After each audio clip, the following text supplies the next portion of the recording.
नमस्कार दोस्तों, welcome to हन पॉइंट। लद्दाख में 2021 से एक प्रोटेस्ट चल रहा है। वो प्रोटेस्ट रिसेंटली बहुत ज़्यादा बढ़ गया है, तो हम इस वीडियो में बात करेंगे कि वो प्रोटेस्ट क्यों हो रहा है, प्रोटेस्ट कब स्टार्ट हुआ है, प्रोटेस्टर का डिमांड क्या है, ये प्रोटेस्ट का मेन लीडर कौन है।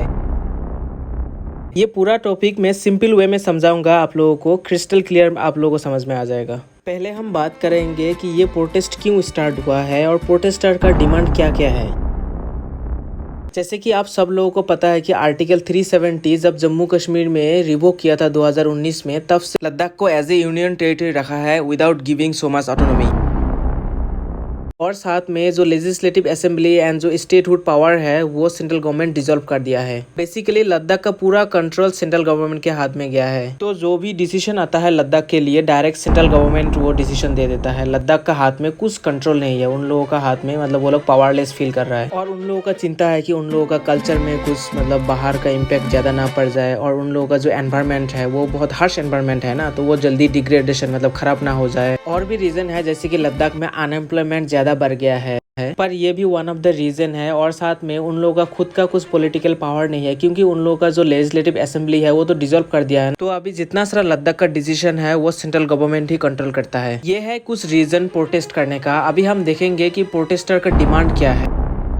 फर्स्ट डिमांड है कि लद्दाख को फुल स्टेटहुड पावर दिया जाए, जैसे कि इंडिया का अदर स्टेट का है। इसको डायरेक्टली सेंट्रल गवर्नमेंट कंट्रोल ना करे। और सेकेंड डिमांड है कि लद्दाख को 6th शेड्यूल में डाला जाए। 6th शेड्यूल में कुछ स्पेशल पावर है, जैसे कि वो खुद एक सेल्फ गवर्नेंस चला सकता है और खुद का लैंड का कंट्रोल ले सकता है, और साथ में खुद का लैंड का फॉरेस्ट वगैरह है ना वो भी कंट्रोल ले सकता है, और खुद का एक एडमिनिस्ट्रेटिव बॉडी भी होता है। ये 6th शेड्यूल हमारा नॉर्थ ईस्टर्न स्टेट्स के लिए ही बना है। यहाँ पे आप देख सकते हैं कौन सा स्टेट्स में 6th शेड्यूल है। भी कुछ स्टेट्स हैं यहाँ पे आप देख सकते हैं वो मैप में। ये बनाया है ट्राइबल एरिया को अच्छा संरक्षण देने के लिए, उन लोगों के कल्चर को बचा के रखने के लिए। थर्ड डिमांड है कि लद्दाख को एक पब्लिक सर्विस कमीशन देना चाहिए, जैसे कि आसाम का APSC है, सेंट्रल गवर्नमेंट का UPSC है। एक बॉडी देना चाहिए जो कि लद्दाख का अनएम्प्लॉयमेंट कम कर सके और लद्दाख का नीड के अनुसार वो लोग काम कर सके। फोर्थ डिमांड है कि लद्दाख का लेह एंड कारगिल का अलग अलग लोकसभा सीट देना चाहिए। कुछ प्रोटेस्टर का मानना है कि लेह में बुद्धिस्ट मेजोरिटी है, तो उन लोगों को एक अलग पार्लियामेंट्री सीट देना चाहिए, और जो कारगिल है वहाँ पे शिया मुस्लिम मेजोरिटी है, तो वहाँ पे एक अलग। फिलहाल दोनों एरिया का एक ही पार्लियामेंट्री सीट है। जब से प्रोटेस्ट स्टार्ट हुआ है तब से सेंट्रल गवर्नमेंट के साथ बहुत बार बात हुआ है इसको डिसॉल्व करने के लिए। स्टूडेंट लोग ने प्रोटेस्ट भी किया था, भूख हड़ताल भी हुआ था, और बहुत सारा मार्चेस भी निकाला था। ये सारा ऑर्गेनाइज किया था Leh apex body and Kargil democratic alliance. ये दोनों लद्दाख का social political and religious group है। लेह अपेक्स बॉडी जो कि लेह के लिए काम करता था, एंड कारगिल डेमोक्रेटिक अलायंस जो कि कारगिल के लिए काम करता था। ये दोनों अलग अलग बॉडी था। जब ये लोग देखा कि ये लोगों का डिमांड एक ही है, तब ये दोनों पार्टी मिलके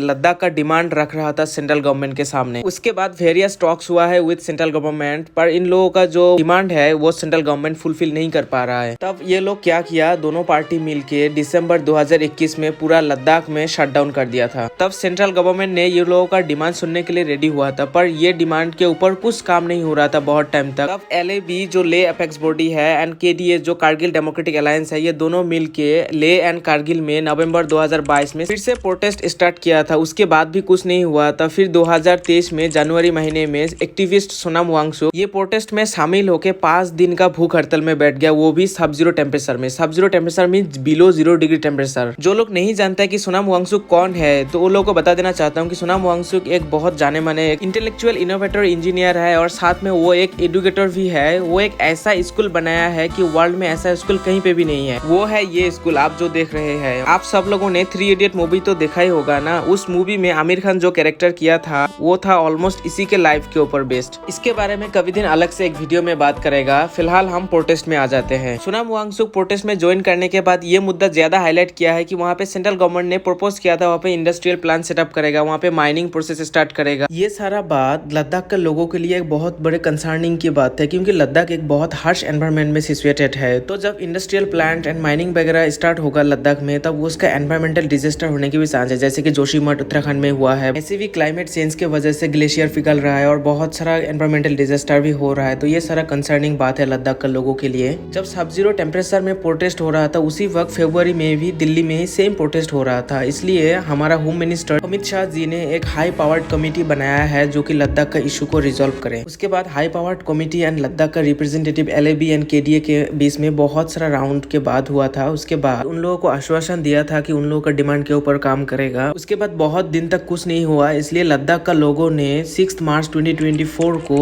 हजारों लोगों ने इकट्ठा होकर लेह में प्रोटेस्ट करना स्टार्ट कर दिया था। ये प्रोटेस्ट पीसफुल प्रोटेस्ट था और उसी प्रोटेस्ट में सोनाम वांगचुक ने अनटू डेथ भूख हड़ताल में बैठ गया था। 21 दिन के अंदर उनका तबीयत बहुत ही ज्यादा बिगड़ गया था, तो इसलिए जो फास्टिंग रखा था वो बंद करके डॉक्टर को दिखाया था। और उसी बीच हाई पावर्ड कमेटी के मेंबर और लद्दाख के LAB एंड KDA के मेंबर के साथ 9 राउंड्स ऑफ टॉक्स हुआ था। उसके बाद भी कुछ कंक्लूजन नहीं निकला था। उसके बाद में जब सोनाम वांगचुक हॉस्पिटल से रिकवर हुआ था, तब सोनाम वांगचुक और साथ में लद्दाख का बहुत सारा पीपल ने मिल के एक साथ 1 सितंबर 2024 को एक मार्च स्टार्ट किया था from Ladakh to Delhi. More than 1000 kilometre चलने के बाद उन लोगों को दिल्ली बॉर्डर में दिल्ली पुलिस के द्वारा डिटेन कर लिया गया था। उसके बाद उन लोगों को छोड़ दिया गया था और उसका बीचों बीच सेंट्रल गवर्नमेंट से बात भी चल रहा था। उसके बाद 2025 में मार्च एंड मई महीने के अंदर में सेंट्रल गवर्नमेंट ने एक नोटिफिकेशन जारी करके कुछ डिमांड एक्सेप्ट किया है, जैसे कि 85% reservation for local people, 15 years residency for state domicile status. उसके बाद 33% रिजर्वेशन देने का वादा किया है जो हिल एरिया काउंसिल का वुमेन है उन लोगों को। उसके बाद लद्दाख का जो लैंग्वेज है उसको ऑफिशियल लैंग्वेज में रिकॉग्निशन देने का भी वादा किया था। उसके बाद क्या हुआ कि लद्दाख का जो मेन डिमांड है, जैसे कि लद्दाख को as a full fledged statehood देना है और उन लोगों को एक लेजिस्लेटिव असेंबली भी देना है, उन लोगों को 6 शेड्यूल में एक संरक्षण देना है। और क्या हुआ कि ये जो मेन मुद्दा है ये सेंट्रल गवर्नमेंट फुलफिल नहीं कर पा रहा है, तो इसलिए क्या हुआ कि 10 सितंबर को LAB ने एक 35 डेज का एक हंगर स्ट्राइक स्टार्ट किया था और सोनाम वांगचुक भी था उस हंगर स्ट्राइक में। उसके बाद क्या हुआ था कि 20 सितंबर में नेक्स्ट राउंड का मीटिंग स्टार्ट हुआ था। गवर्नमेंट के तरफ से हाई पावर्ड कमेटी का मेंबर और जो लद्दाख का LAB एंड KDA का मेंबर, ये लोगों के बीच में मीटिंग स्टार्ट हुआ था। और साथ में एक मीटिंग शेड्यूल हुआ था जो कि 6 अक्टूबर को होने वाला था न्यू दिल्ली में, पर सोनाम वांगचुक ने ये बोल के रिजेक्ट कर दिया था कि ये मीटिंग यूनिलैटरल है, मतलब ये एक तरफा मीटिंग है। ये लोग रिजल्ट ओरिएंटेड मीटिंग चाहता है कि ये एक मीटिंग में एक कंक्लूजन निकले, इन लोगों का भी कुछ सुना जाए, उन लोगों का भी सुना जाए, एक ऐसा मीटिंग होना चाहिए। साथ में जो हंगर स्ट्राइक चल रहा था उसमें से 2 लोगों का हेल्थ बहुत ज्यादा खराब हो गया था, तो उन लोगों को हॉस्पिटलाइज करना पड़ा था। उसके बाद क्या हुआ कि जो ले एफेक्स बॉडी का युवा मेंबर है उन लोगों का बहुत ज्यादा गुस्सा आया था, तो उन लोगों को क्या किया कि 24 सितंबर को पूरा लद्दाख में शटडाउन कर दिया था। उसके बाद क्या हुआ था कि लद्दाख का जितना सारा युवा है वो प्रोटेस्ट में शामिल हुआ था। पहले तो ये प्रोटेस्ट पीसफुली चल रहा था, धीरे धीरे ये प्रोटेस्ट ज्यादा वायलेंट हो गया था। तो उसके बाद पुलिस एंड प्रोटेस्टर के बीच में बहुत सारा क्लैश हुआ था और साथ में जो BJP का ऑफिस था उसमें भी कुछ BJP का मेंबर था, उन लोगों के साथ भी इन लोगों का हंगामा थोड़ा सा स्टार्ट हो गया था। तो इसी बीच लोगों ने पत्थर मारना स्टार्ट कर दिया था, पुलिस ने भी टीयर गैस वगैरह शेल वगैरह यूज किया था। इसी प्रोटेस्ट के बीचों बीच जो BJP का ऑफिस था लेह में वो भी लोगों ने जला दिया था और इसी प्रोटेस्ट में 4 लोगों का मौत हो गया था और मोर देन 50 पीपल इंजर्ड हुआ है। तो इसलिए गवर्नमेंट ने वहाँ पे कर्फ्यू लगा दिया है under the section 163 of the BNSS। और साथ में जो लद्दाख का फेस्टिवल होता है लद्दाख फेस्टिवल वो भी कैंसिल करा दिया है। और जो सोनाम वांगचुक फास्टिंग में बैठा था वो भी फास्टिंग से उठ गया है 15 दिन के बाद। और लोगों से सोनाम वांगचुक अपील किया है कि ऐसा हंगामा ना करे, पीसफुली प्रोटेस्ट करे, हमारा प्रोटेस्ट पीसफुल है। ये जितना सारा प्रोटेस्ट हुआ है 2025 ये सितंबर महीने में ये लेह में हुआ था। उसके बाद जो कारगिल डेमोक्रेटिक अलायंस पार्टी है वो 25 सितंबर को पूरा शटडाउन घोषित करा दिया है लद्दाख में। अभी तक वहाँ पे सिचुएशन बहुत अनस्टेबल है। 26 सितंबर को सोनाम वांगचुक जी को अरेस्ट कर लिया गया है और उनके ऊपर नेशनल सिक्योरिटी एक्ट लगाया हुआ है